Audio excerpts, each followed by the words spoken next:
Hi, welcome to video number 5 in our series of 8. And this morning, I'm going to be talking to you about how to get a better feeling mindset.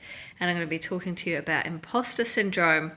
These are two huge things, honestly. They're the things that I hear most of all in the entrepreneurial world.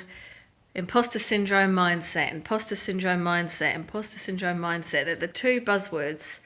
And why? Well, we know as entrepreneurs and as business people that your mindset is really your success. So what you believe is possible for you is going to be possible for you.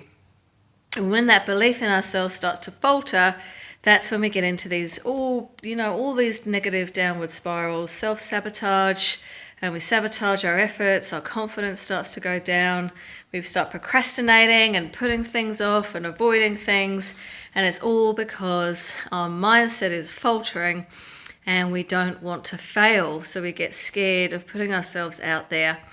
And once that self-doubting is really kicked in, then people start using this other phrase. They start talking about imposter syndrome.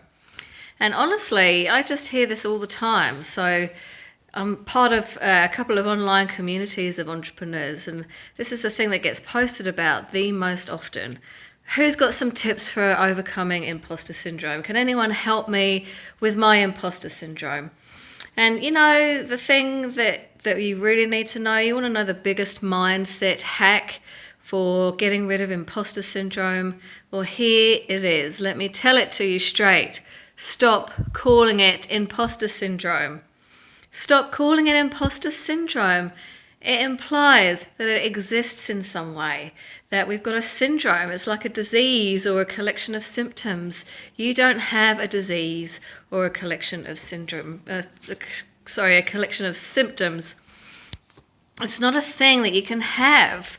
You don't get up in the morning and put your imposter syndrome part of your brain in, or it doesn't fall from the sky. You don't pick it up one day. You don't accidentally kind of swallow it. It doesn't exist, all right? It doesn't exist in the way that we talk about it in English. And English language has got this terrible habit of turning things into static objects. We do it all the time. We turn these activities, these processes, into something that we're supposed to be able to hold in our hands. We do it with lots of things. And I talk about this in detail on the training because it's one of the most important concepts to get your head around. Because as long as you believe that this is a thing, I've got imposter syndrome, then you've got no power. There's no room around it because it's this thing that's kind of inside of you, and we're talking about it like an object. And what can you do with that? You can't take a pill. You can't do anything about it. It gives you no space whatsoever. And so the real key to shifting that mindset, shifting that belief, and all the stuff that goes with this term that we've come to know as imposter syndrome, stop calling it that. Stop turning it into an object. Let's start to turn it into a dynamic process that it is, which is something that you're doing to yourself with your internal dialogue.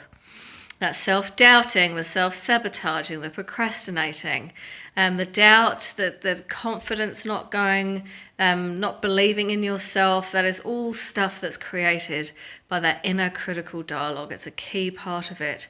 And so what you need to do is get out of that, know that you're creating it inside of you, that it's within your power, that you're creating it with that. So therefore what it means is you've got that power to uncreate it and to start getting some movement, to start getting some energy, some dynamic movement forward.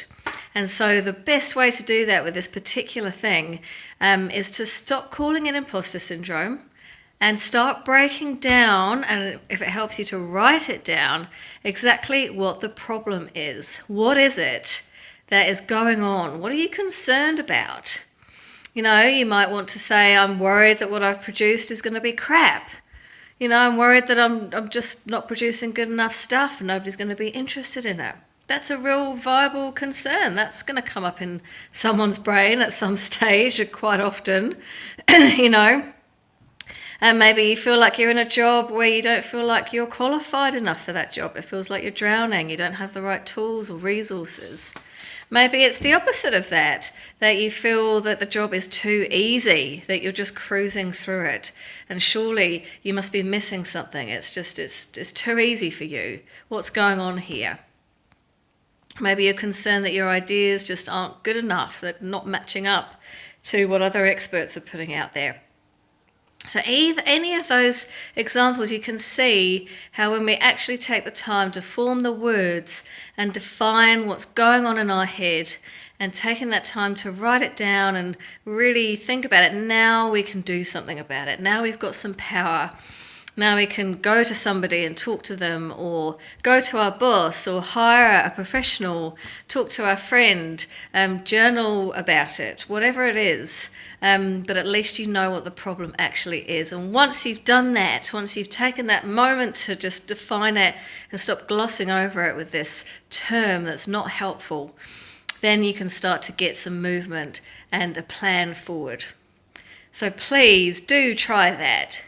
Stop the stuff you've been doing so far, and you will notice a big difference. It will give you that space and opportunity to really start to get some change happening.